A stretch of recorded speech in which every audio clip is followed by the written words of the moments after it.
बिस्मिल्लाहिर्रहमानिर्रहीम। शुरू अल्लाह के नाम से जो बड़ा मेहरबान निहायत रहम वाला है।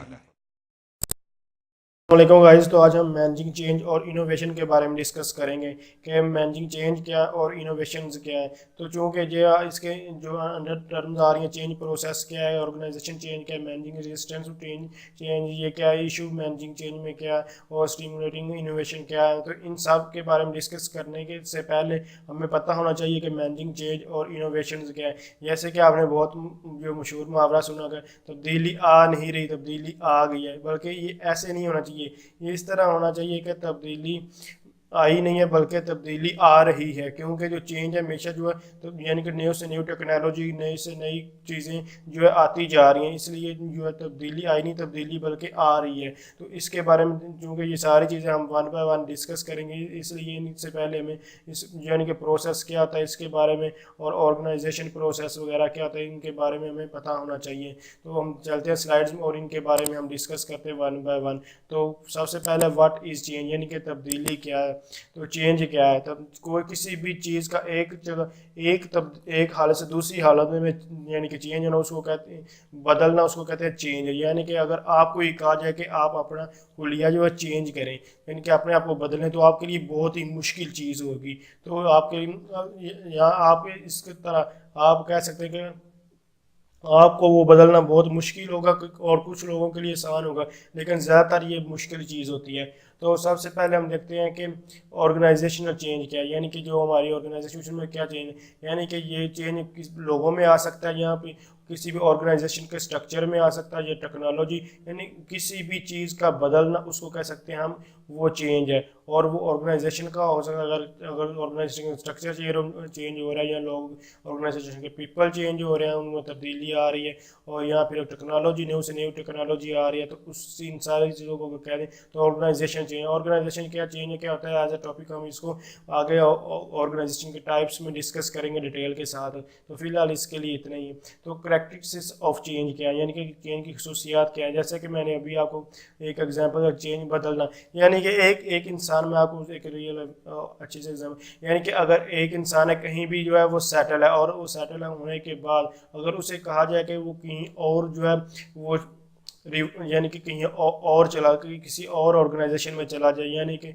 एक जगह से दूसरी जगह अपना ट्रांसफ़र करवा ले, तो उसके लिए अब वो दो पॉइंट्स हो सकते हैं। या तो उसके लिए वो जैसे कि ये पॉइंट है, create both threats and opportunity. तो इसी एग्जांपल को लें आप, अगर तो वो वहाँ जाकर वो सेटल हो जाता है, तो वो समझे कि वो उसके लिए अपॉर्चुनिटी थी। लेकिन अगर वो उसके लिए रिस्क, यानी कि अगर वो सेटल नहीं होता, उसके लिए परेशानी कुछ भी, तो उसके लिए वो जो है या एक जगह से सेटल हुए हुए आगे जाना वो बहुत मुश्किल, वो उसके लिए एक थ्रेड बन जाएगा, यानी कि उसके लिए वो बहुत ही खतरनाक चीज़ हो जाएगी। तो इसी एग्जांपल को मजीद आगे दूसरे पॉइंट में देखते हैं, प्रोड्यूस अनसर्टेन, यानी कि कोई भी चेंज है वो गैर यकीनी होता है। वो आप उसके बारे में आप उसको कह नहीं सकते कि ये है, ये ऐसा नहीं कह सकते, आप परफेक्ट नहीं कह सकते।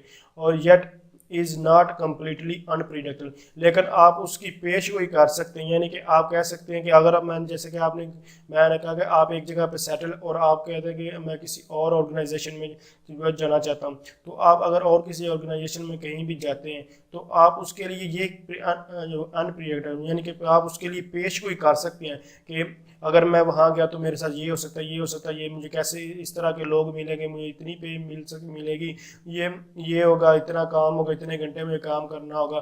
तो ये सारे अनप्रिडिक्टेबल तो हम कर सकते, लेकिन जो चेंज बाद में आएगी वो अनसर्टेन नहीं है, वो आपको नहीं पता कि वो वाकई आएगी या नहीं आएगी।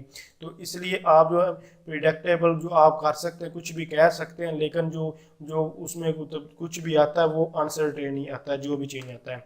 उसके बाद हमारे पास आ जाता है जो फर्स्ट पॉइंट था, is constant yet very in degree and direction.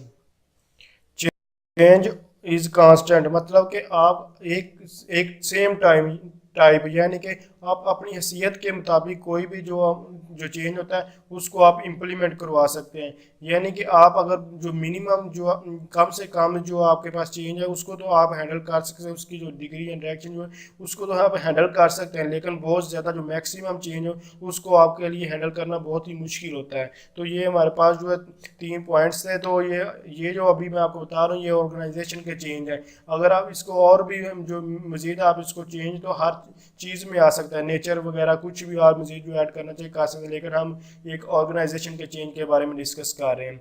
तो सिंपल यही है कि मैं आपको एक बार फिर इसको रिपीट कर देता हूँ, यानी कि जो ऑर्गेनाइज चेंज किस लोगों में आ सकता है या किसी के ऑर्गेनाइजेशन के स्ट्रक्चर में आ सकता है या टेक्नोलॉजी में कहीं किसी भी चीज़ में आ सकता है, यानी सब चीज़ों में आ सकता है। तो उसके बाद करैक्टरिस्टिक्स हमने जो डिस्कस की, यानी कि जो फर्स्ट पॉइंट यही है कि जो कम से कम जो है चेंज जो है उसको हैंडल किया जा सकता है, लेकिन जो ज़्यादा से ज़्यादा उसको हैंडल करना मुश्किल होता है। और उसके बाद जो सेकंड पॉइंट में यह प्रोड्यूस अनसर्टेनिटी, यानी कि जो चेंज होता है, यानी कि जो जो चेंज है हमेशा वो गैर यकीनी, यानी कि उस पर आपको कंफर्म नहीं होता कि ये एग्जैक्टली यही होगा, लेकिन आप ये कह सकते हैं, उसको प्रेडिक्टेबल कर सकते हैं, ये हो सकता है, ये हो सकता है, ये हो सकता है, लेकिन आप उसके बारे में कंफर्म नहीं कह सकते। तो उसके बाद थर्ड पॉइंट ये है कि अगर तो आप कामयाब होते हैं तो वो आपके लिए अपॉर्चुनिटी है, और अगर आपको जो अगर कहीं आप कुछ भी जो चेंज लाते हैं तो उसमें फेल्ड होते हैं तो आपके लिए वो थ्रेड हो सकता है। तो managing change is an integral part of every manager, यानी कि इसमें यह कह रहा है कि जो भी किसी भी मैनेजर की जॉब का जो है चेंज लाना एक जो है लाजमी हिस्सा है। तो नेक्स्ट, जैसे कि हम चेंज की बात कर रहे हैं तो चेंज ऑटोमेटिक नहीं आता, बल्कि वो चेंज आने के जो जो रीज़न होती है वो दो होती हैं, या तो वो एक्सटर्नल हो सकती है या फिर वो इंटरनल हो सकती है, वो कोई भी हो सकती है। यानी कि एक्सटर्नल मतलब कि आउटसाइडर हो सकती है ऑर्गेनाइजेशन के बाहर से, या फिर जो किसी भी ऑर्गेनाइजेशन के अंदर आने वाली जो तब्दीलियाँ होती हैं वो हो सकती हैं। तो इन दोनों की रीज़न की वजह से कोई भी जो है चेंज आती है। तो मार्केट प्लेस हो जाता है, गवर्नमेंट लॉज एंड रेगुलेशन, यानी कि जो मार्केट प्लेस की चेंजिंग की वजह से आ सकता है, या गवर्नमेंट के जो चेंज रूल्स और रेगुलेशन वगैरह उनमें तब्दीली आ जाए, जो टेक्नोलॉजी है वो चेंज हो जाए, या लेबर मार्केट या इकोनॉमिक चेंज, तो ये सारे के सारे आउटसाइडर है। ये किसी भी कंपनी को एक कंपनी पर डिपेंड नहीं करते, कोई कंपनी जो मर्जी करे, यानी कोई भी ऑर्गेनाइजेशन जो मर्जी कर रही है, लेकिन उस पर वो डिपेंड नहीं कर रहे, क्योंकि ये बाहर के हैं, ये आ सकते हैं चाहे कंपनी चेंज करे या ना करे, अपने रूल और रेगुलेशन वगैरह कुछ भी ये उसको फॉलो किसी भी ऑर्गेनाइजेशन को करने ही करने होते हैं, क्योंकि ये लोगों के जो है एक्सटर्नल जो हम आउटसाइडर के जो है हमारे पास चेंजेस होती हैं। तो जो टेक्नोलॉजी इसको आप जो आईटी के रिलेटेड वगैरह ले सकते हैं कहीं भी, जैसे कि आप जो है पहले यूज़ होती थी PHP यानी कि बैकएंड पे, तो अब जो यूज़ हुई ASP.NET में को प्रीफर किया जाता है। तो आप PHP के थ्रू भी आप डाटाबेस जो है वो कनेक्टिविटी कर सकते हैं, आप ASP.NET के थ्रू भी जो कनेक्टिविटी कर सकते हैं। लेकिन लोगों की प्रेफर है कि वो आप चाहते हैं कि मुझे जो भी प्रोजेक्ट बना कर दो उस पर जो ASP.NET की जो है बैकएंड होनी चाहिए।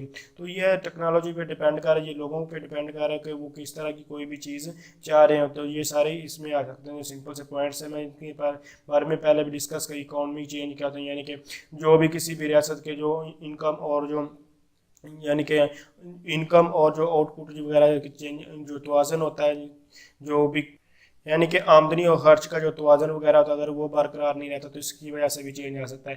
तो इंटरनल फोर्सेस क्या होती हैं? इंटरनल फोर्सेस किसी भी और कोई भी ऑर्गेनाइजेशन है इसमें खुद चेंजिंग लाती है, यानी कि चेंज इन ऑर्गेनाइजेशन स्ट्रैटेजी मतलब कि वो अपने रूल्स और रेगुलेशन वगैरह को चेंज खुद कर लेती है, यानी कि उनके जो रूल्स वगैरह होते हैं उनको वो चेंजिंग वगैरह करते हैं, तो उसकी वजह से प्रॉब्लम वगैरह आती है। और चेंज को किसी भी ऑर्गेनाइजेशन में इसको कहते हैं work force change. Work force ये इसको कह सकते हैं, यानी कि किसी भी टीम में चेंजिंग आना है। जैसे कि आपकी क्रिकेट टीम होती है, तो क्रिकेट टीम के में क्या होता है कि उसमें अगर एक दो प्लेयर को निकाल दिया जाए और कोई नए प्लेयर लाया जाए तो उसको कहते हैं वर्क फोर्स चेंज। लोगों के दरमियान जो भी वो चेंज लोग यानी कि चेंज करें। इसी तरह अगर किसी भी ऑर्गेनाइजेशन में कोई लोग मिलकर काम कर रहे हैं तो उसमें कुछ लोगों को निकाल देना और कुछ नए ऐड कर देना, उसको कहते हैं वर्क फोर्स चेंज।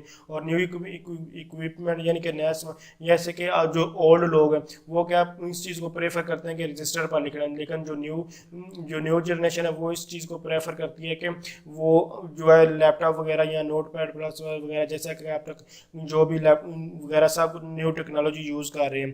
तो इसी तरह अगर उनको कहा जाए कि आप जो है रजिस्टर पर लिखने की जो ओल्ड जो जनरेशन है उसको कहा जाए कि आप रजिस्टर पर लिखने की बजाय जो है लैपटॉप वगैरह पर नोट वगैरह बनाएं, तो उनके लिए बहुत मुश्किल हो जाए, तो इसको भी चेंज कहते हैं। तो एम्प्लॉय एटीट्यूड यानी कि जो लोग हैं उनका आपस में किस तरह का जो रिलेशन है उसको इस चीज़ को देखा जाता है। तो ये इनकी जो बेसिकली जो एक्सटर्नल और इंटरनल फोर्सेस होती हैं यानी कि आउटसाइडर और इनसाइडर ऑर्गेनाइजेशन, इनकी वजह से कहीं भी जो अगर पूरी दुनिया में कहीं भी आप देखेंगे तो इन्हीं की वजह से जो है चेंज आते हैं। अब हम डिस्कस करेंगे the manager as change agent, यानी कि चेंज एजेंट्स कोई भी शख्स हो जाता है, यानी कि कोई भी शख्स कोई भी पर्सन जो आपके यानी कि जो तब्दीली लेकर यानी कि जो चेंज लेकर आता है उसको कहते हैं चेंज एजेंट्स।